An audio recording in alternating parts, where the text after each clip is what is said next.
baat bi su dee ñu ko solution lu ñu indi tey mooy leeralal Sénégalais yi lan moo am lan moo xew surtout secteur bi nga xam ne mooy secteur énergie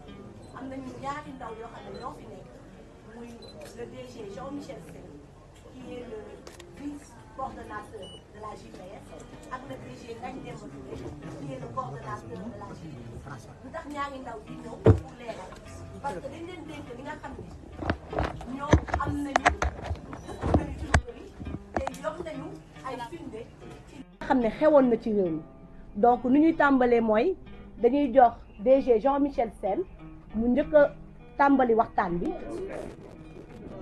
bu ñu paree ci moom Ngagne Demba ñëw pour continuer approfondir moom li mu doon wax léegi nag comme ni ñu ko annoncé ci suñu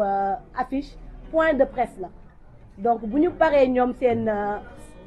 ñaari propos yi dinañu clôturer merci.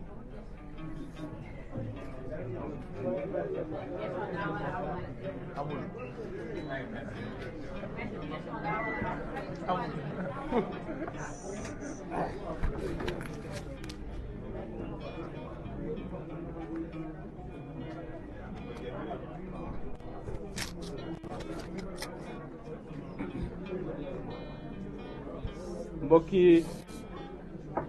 asalaamaaleykum maa ngi leen di nuyu yéen ñëpp ñu fi teew rawatina mbokk taskati xibaar yi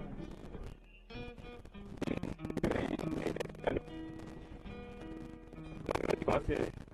suñu prise de parole à présenter suñu condoléance à toute l'église catholique du Sénégal ak du monde entier ci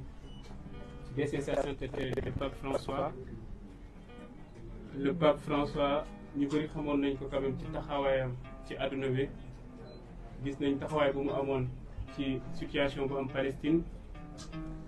taxawaay bu mu am ci situation migrants yi ak taxawaay bu muy am généralement pour les plus démunis donc néew doole yi donc ñu ngi présenter suñu condoléances à tout le monde entier. di présenter suñu condoléances aussi à la communauté layène pour le rappel à Dieu du khalife général donc Serigne Mouhamadou Makhtar Laye yàlla nu yàlla yërëm te xaare ko àjjana. mbokk yi tey dañoo fas yéene woon waxtaan ak yéen parce que sénégalais yi suñu wóoloo dënk ñu day baax très souvent ñuy gën di waxtaan ak ñoom pour andi ay leeral parce que leeral yooyu ci suñu liggéey la bokk ba tax na tey suñu prise de parole ou suñu intervention ci ñaari pàcc lañ ko nar a dal. premier point bi nag day nekk andi ay leeral ci conférence de presse bi nga xam ne Thierno Alassane Sall def na ko démb gaa dina métti sa nga andi leeral ci ab discours bu nga xam ne gis nga ne c'est pas du tout structuré parce que am soo koy déglu il passe du coq à l'âne ñëpp xam nañ que la vacuité de son discours ne souffre d'aucune contestation. tey bokk taskatu xibaar yi fi nekk yëpp su ma leen ne lan ngeen retenir ci conférence de presse bu dëmb dina difficile pour ngeen wax ko mais dinañ souffrir donc essayer quand même un temps soit peu jukki ci quelques points rek andi ci ay leeral loolu mooy nekk le premier point. Le deuxième point, c'est que ñuy suivre sama page Facebook wala Twitter temps yi gis nañ ne am na yenn écrits yu ma defoon ci loolu maa ko doon woo pour ñu débattre ci ay sujets notamment au spontané Mina bëggoon naa maak moom ñu waxtaan ci bokkoon na aussi ci dossier Azer bi bëggoon naa aussi ñu waxtaan ci donc dinaa xuus ci dossier yi noonu andi ci juste quelques points. Alors ci leeral xam nga day baax souvent ñuy rappeler aux Sénégalais que Thierno Alassane Sall n'est pas sorti de la cuisse de Jupiter. Il était avec le régime de Macky Sall en 2012, en 2013, en 2014, en 2015, en 2016 ba 2017. Il faut même rappeler qu'il a été coordonnateur des cadres de l'APR. su Macky Sall defuloon waxeet donc rester sur un mandat moom dina des ak moom pendant un mandat donc quinquennat l'équivalent de mandat bi nga xam ne moom la ñu jox le président Bassirou Diomaye Diakhar Faye donc moom su génnee naan day naan régime bu fi nekk ci 1 an yi jàpp na defuñ fi dara gisul projet day baax ñu leeral ko ñoom buñ fi nekkee ci même seen 4 premières années yi lu ñu def par rapport à ñun en 1 an ce qu'on a fait parce que je vais pas comparer cette première année ak suñu boss parce que il y a pas matière à débattre là-dessus xam nañ bu baax ñun lu ñu def en 1 an ñoom ils l'ont pas fait en 3 ans c'est ça la réalité et ça c'est factuel. Alors ce qui s'est passé nañ dem juste ci ñoom situation bu ñu jëlee Sénégal instant boobu noonu ñoom bu ñuy gagné élection yi en 2012 on était en taux d'endettement de 3076 milliards de francs CFA l'équivalent soit 34% du PIB suñu déficit mu ngi woon ci 6%. ñun bu ñuy egsi vous l'avez tous vu 99,67% en termes d'endettement par rapport au PIB plus de 18 milliards de francs CFA de taux d'endettement ci misaal ñoom bu ñuy ñëw Sénégalais bu nekk ñu jàppee yow lu nga yoral nit ñi ci bor on était autour de 219 000 francs CFA ñoom bu ñu fiy bàyyi Sénégalais bu nekk war na fay 1 million 31 000 francs CFA donc bokkut en début de situation catastrophique bi nga xam ne bàyyi nañu ko dëkk ñun bu ñu egsee est-ce que kenn si yéen dëgg na ne am na salaire yu ñu fayu amut ñoom il a fallu ñu dem adossé wu ci France instant boobu noonu pour mën a fay ay salaire ñun ba léegi dégg ngeen ñu ne dem nañ France dem ñaanaat wala Allemagne wala Chine wala États-Unis kenn dégguñu fenn fu ñu dem ñaanaatu te ba léegi ñu ngi continuer di fay ay salaire yemuñ ci loolu noonu amul benn secteur bu ngay laal tey te gisoo ne nit ñi ñu ngi ciy def ay jéego yu am solo secteur yëpp nag laa wax et en dépit de tout ça nga gis aussi ceeb wàññi nañ ko suukar wàññi nañ ko mburu wàññi nañ ko farine wàññi nañ ko tout ça ci at bii nii la nekkee en dépit de la situation catastrophique bu am Sénégal ki nga xam ne nag nekkoon nag ak ñoom pendant 5 ans voire 6 ans moom moo ñëw naan tey il se permet di naan en 1 an ñun defuñu fi dara donc c'était pour leeral juste côté boobu noonu par rapport à ce point là. Le deuxième point c'est quoi balaa may ñëw sur le deuxième point il faut rappeler que ñun en 1 an quand même en 6 mois c'est-à-dire en moins d'1 an on a présenté au Sénégalais notre référentiel de politique publique donc muy vision 2050 présenté le plan quinquennal ak un master plan stratégique ñoom il leur a fallu 2011 2012 2013 2014 pour ñu dem wuti ab cabinet à l'étranger pour mën a présenter au Sénégalais plutôt le PSE te ñëpp xam nañ PSE bi du ma demee am te duñ ko présenter aussi. ñu nekkee ci espace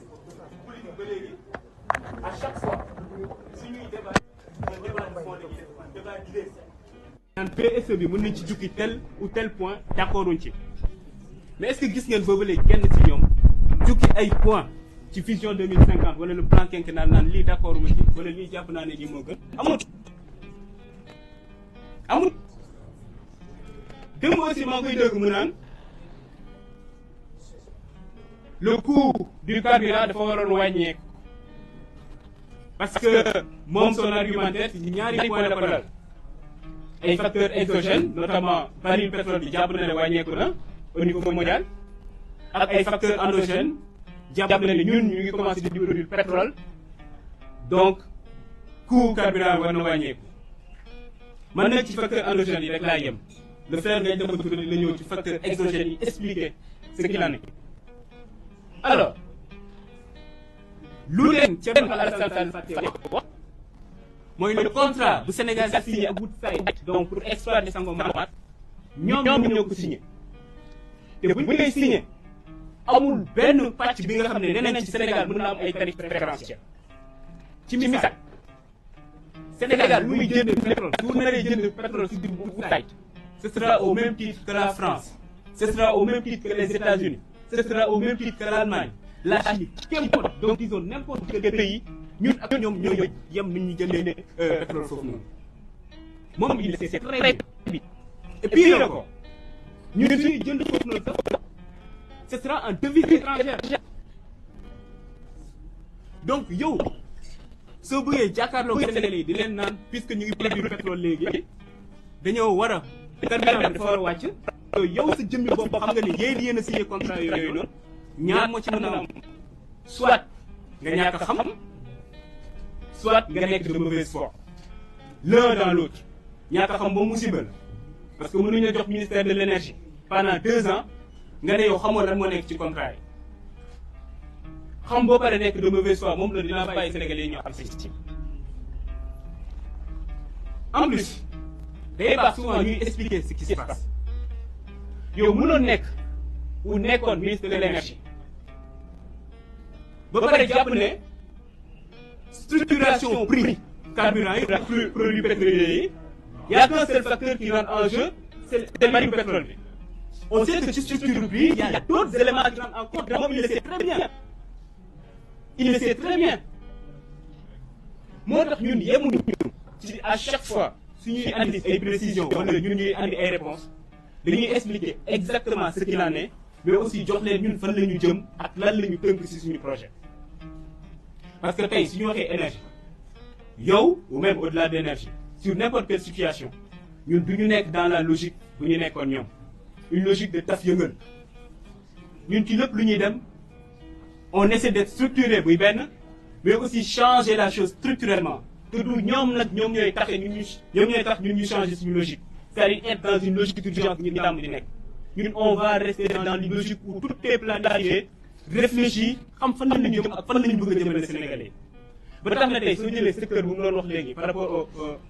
au carburant ñun suñu vision là-dessus c'est clair te ci lañ nekk di liggéey soo xoolee les mesures conjoncturelles yu ñu jël kese au niveau de la SAR xam ngeen SAR avant su doon importer le fuel tonne bu nekk da ci doon fay benn prime fixe de $52 parce que amuloon appel d'offre léegi bu Bassirou Diomaye Diakhar Faye excès dañoo ne léegi day am appel d'offre suñuy importer loolu noonu permettre nañ prime fixe boobu doon di jar $52 ça coûte entre $20 et $30 aujourd'hui ça c'est factuel yemuñ ci la capacité de raffinage de la SAR tey c'est entre 1,5 million de tonnes annuellement 1,5 million de tonnes et ñun on sait que notre besoin c'est autour de 3 millions de tonnes moo tax SAR le projet SAR 2.0 c'est pour yóbbu cette capacité de raffinage là jusqu'à 5,5 millions de tonnes pour l'horizon 2028 xam nga loolu noonu c'est clair leer na lii mooy suñu position parce que dafa am beneen li nga xam ne il faut ñu ciy revenir suñu wax par exemple énergie xam nga France par exemple su ma jëlee exemple pays bu mel ni France ñoom seen taux de dépendance énergétique dafa demoon ba wàcc à 55%. Tout de suite ñu def commission d'enquête parlementaire en mars 2023 où ils ont appelé anciens ministres de l'énergie yëpp ak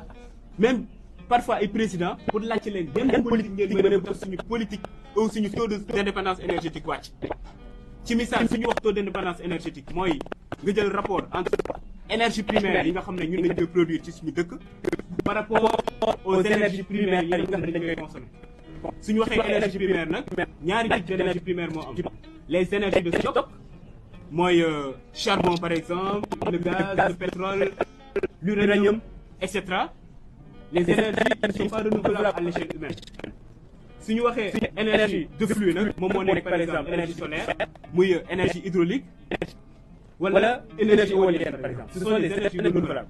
donc yow à chaque fois soo bëggee xam yow sa taux d'indépendance énergétique da ngay def le rapport entre yow énergie primaire yi nga xam yaa ngi koy produire chez sa dëkk par rapport à l'énergie ou aux énergies primaires yi nga xam moom la ñu consommé te lu tax loolu am solo mooy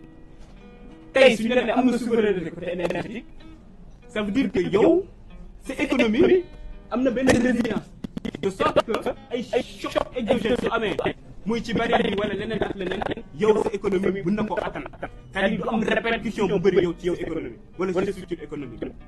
ñun foofu la ñu jëm ak yéen loolu noonu c'était juste un point par rapport à moom lu mu wax dëgg ci carburant bi ak leneen par rapport au bilan mais nag xam naa ne lu ëppal nit ñi solo tey mooy suñu débat man ak moom suñu débat man ak moom parce que yow ñu ne dénk na la ministère ci ministère boobu noonu saa yu la laaj lan mooy sa bilan xam nga ne am na contrat boo xam ne bañ naa ko signé bu Total jox nañ la direction lan mooy sa bilan non wàññi naa sama salaire sëñ bi ay résultats lañ soxla. Qu'est-ce que vous avez fait en 5 ans 6 ans en tant que ministre en tant que directeur général xam nga yow dëmb maa ko dégg mu naan le président Ousmane Sonko même bu ñu ma dàqee ci ministère bi bokkoon na si ñu ma doon défendre oui ay Sénégalais yu bëri lañ ko doon défendre parce que ñun njort bu rafet la ñu amoon ci moom mais bu ñu egsee aux affaires ba gis fu mu jaar moom nga gis tooxiduuna yu mu def ñun ñëpp on était déçus. C'est ça la réalité. Man par exemple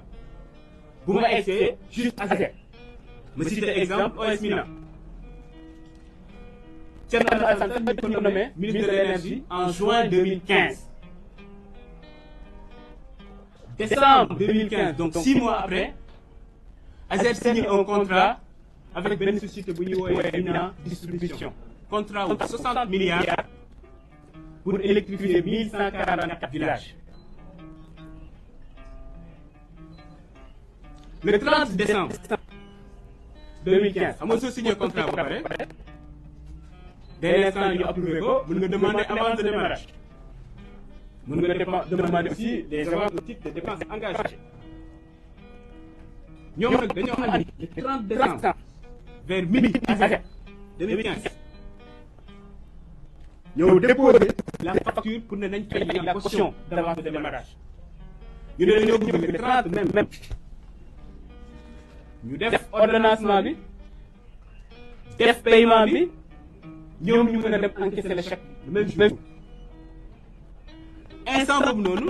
au niveau de l'ASER on a pas de couverture budgétaire. Si ñu waxee couverture budgétaire c'est-à-dire ñu budgétiser projet bi naan telle année ou 2016 parce que 2016 dañ ko budgétiser woon mën nañu décaisser tant avance de démarrage par exemple les avances au titre de dépenses engagées. ñoom bu ñu essayé ñu ne mënuñu décaisser waaw ASER wax nañ ko mënuñu décaisser actuellement parce que y a pas de couverture budgétaire. xam nga suñu ne budget xam nañ ne ministère de tutelle bi muy donc instant boobu noonu le délégant parce que il faut rappeler que ASER le maître d'ouvrage délégué du ministère de l'énergie donc le délégant j'ai pas dit délinquant j'ai dit le délégant c'était Thierno Alassane Sall en tant que ministre de l'énergie donc moom moo war a approuver budget bi yóbbu ko ministère des finances pour ñoom aussi ñu approuver. Il y a pas de couverture budgétaire waa ASER nee nañ duñ décaisser vers 17h 18h ku ñu naan Farba Ngom xaabari ñëw ASER naan mun nañ def décaissement bi le même jour ba finalement ñu def ordonnancement bi def paiement bi le 30 décembre bloqué compense yi au niveau de la banque dem au niveau de la banque pour encaisser le chèque de 12 milliards de francs CFA sans couverture budgétaire. Farba Ngom lu ci yoonam nekkul ministre de l'énergie bokkul sa ci ministère bi lan moo war a tax moom Farba Ngom moom moo war a ñëw ASER ba li nga xam ne nee nañ duñ ko décaisser parce que y a pas de couverture budgétaire moom mu tax ñu décaisser ko. moo tax souvent suy wax ne laal nga ma laal suñu xel mën na ci ñaaw tuuti mën nañ ñaaw njort parce que effectivement il était acteur en tant que ministre de l'énergie. ñu jógee foofu noonu ñu defaat beneen décaissement 12 milliards encore pour naan avance de démarrage defaat beneen décaissement 3 milliards donc 27 milliards sur les 60 milliards alors que code des marchés publics ci avance de démarrage ak avance au titre des dépenses engagées 40% moo nekk le montant maximum bu ñu war a décaisser. ci lañ nekk ci projet bi mel noonu bi nga xam ne pour 12 mois lañ ko war a exécuter ñu décaisser plus de 45 milliards aujourd'hui nous sommes en avril 2025. xam ngeen ñaata villages yi ñu électrifié sur les 1144 368 villages 368 villages kese ba pare 45 milliards yi disparaître moo tax man jàpp naa parquet financier dafa war a saisir ci dossier bi 45 milliards pour électrifier 1144 villages 368 villages rek lañ ci électrifié ça c'est factuel lii ab scandale la su ma la ne scandale am na kaa ñu débattre ci parce que xam naa ne am na ay choses ou bien benn dossier bi nga xam ne c'est sur la table des choses factuelles bi nga xam ne war nañ ci mën a waxtaan. yow au lieu de ça nga ne par contre Azer am na scandale ma ne lan mooy scandale bi nga ne yow da nga fekk ñi signé contrat bu yàgg nga jël contrat boobu noonu renégocier ko fu ñu waroon électrifier 1500 villages nga yóbbu ko 1740 villages nee na loolu mooy scandale. fu nga fekkee benn contrat mu am ay surfacturation yow nga ne surfacturation duma ko noonu dindi ces surfacturation là nee na loolu scandale. fu nga fekkee contrat bi nga xam ne yow jàpp nga ne financement bi yëpp presque dañoo nar a importer affaire nga ne dañuy exiger que 50% du financement reste au Sénégal Thierno Alassane Sall nee na loolu ab scandale la. contrat bi nga xam fekk nga ñu signé ko ngeen waxtaan pour dugal ci ay affaire alternance moom nee na loolu scandale la. c'est ça c'est factuel ñun nag ci dossier yii nii lañ koy woo pour moom mu ñëw ñu débattre ci parce que nag il faut comprendre sa logique. Sa logique c'est que même bu ñuy nekk ak moom ci opposition bi il a toujours joué ce jeu-là à chaque fois fu opposition bi booloo woon par exemple ci benn sujet bi nga xam ne arrangé wul Macky Sall moom dina gën a def benn diversion bi nga xam ne ça fait l'affaire de Macky Sall. suñu waxee démocratie 4 temps la le temps d'élection délibération décision ak reddition des comptes ñun temps reddition des comptes lañ nekk. ku wax reddition des comptes actuellement gis nañ effet bu muy def ci Sénégalais parce que ñëpp bëgg a xam seen xaalis fan la dugg ñun ñoo luubal moom nee na loolu amalu ko solo dina créer waat diversion pour defaat encore l'affaire de Macky Sall ñun nag duñ ko nangu Sénégalais yi duñ ko nangu moo taxoon ñun tey ñu génn pour andi quelques leeral pour ne ko ne ñun lu ñuy xaar ci moom mu ne ñu ne moom bu muy nekk aux affaires lan ak lan la def ñun ñu ñëw débattre ci ak moom parce que loolu rek la ñuy xaar ci moom muy benn. deuxièmement man soo ma ne lan mooy sa bilan moom Thierno Alassane soo ko ne lan mooy sa bilan maa ngi ko doon wax léegi ARTP mu ne wàññi naa sama salaire ñun amul kenn ko fiy gis mu nekk ab DG mu ñëw ci direction te fekk fa yenn yi nga xam ne jàppoon na ne di yoon te dindiwu ko man damay joxe sama exemple Azer rek. vous avez vu le rapport de la Cour des comptes gis ngeen DG bi lu mu doon am man bu ma egsee yenn unité de gestion de projet yenn yi dañ leen naan 3 millions yenn yi lépp la ñu dindi ci suñu salaire est-ce que gis ngeen ñu communiqué ci parce que jàpp nañ loolu noonu du résultat yi mooy lu facture lu Sénégalais yi di xaar ci ñun lu tax ñu votel ñu mais pas fekk nga nit ki mu ngi fayeeku lii wàññi naa ko et cetera loolu jàpp nañ du résultat gars c'est important parce que on parle d'intégrité on parle de dire que là dañoo war a wàññi le train de vie de l'État am na solo mais c'est pas que ça que les Sénégalais attendent de nous en tant que dirigeants moom aussi Sénégalais yi nekk loolu lañ doon xaar ci moom lu ñu doon xaar ci moom mooy poste yu ñu ko dënkoon yan jéego la fa def mais pas que bëgg a gën a naan sama bilan mooy signé wu ma tel contrat sama bilan mooy wàññi naa sama salaire ñu ngi koy xaar ci yeneen point nag parce que le frère Ngagne Demba Touré dina ci dellu si ci yenn contrat yi nga xam ne signé nag jàpp nañ sa moo gën a grave yenn yi nga xam ne bañoon na ko signé maa ngi leen di sant di leen gërëm.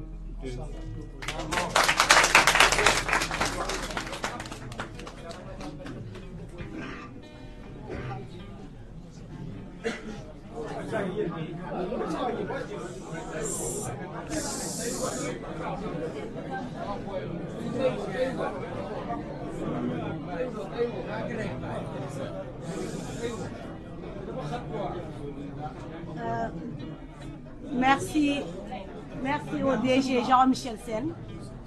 donc Thierno Alassane moo xam lu tax mu bañ toog ak moom lu bëri ñu ngi koy gis ci dëkk bi des fois on a l'habitude de dire que le Sénégal a beaucoup souffert de la malhonnêteté d'une partie de sa classe intellectuelle benn élite bi nga xamante ni ñoom lañ fi tegoon amoon yaakaar ci ñoom ñu jaay sénégalais yi li nga xam ne nekkul woon ci ñoom ay muskalaf yi nga xam ne dañ leen di dégg ñuy wax parce que dafa am lu ñuy nëbb nag benn partie bi Jean-Michel wax na ko beneen partie bi Ngagne Demba dina ñëw wax leen ko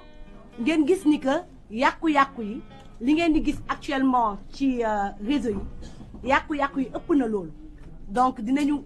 mën a wax ak sénégalais yi nit ñi xam ne qu'on n'est pas là pour faire du copinage nekkuñu fi ndax diw moo ñu neex wala diw neexuñu dañoo bëgg a wax ak sénégalais yi parce que sénégalais yi dañoo bëgg a xam lan moo xewoon fukki at ak ñaar yi nga xamante ni Macky Sall dafa yoroon dëkk bi mu nekk ak ay nit yoo xamante ni dañ ko yoroon ci dëng ak jubadi merci.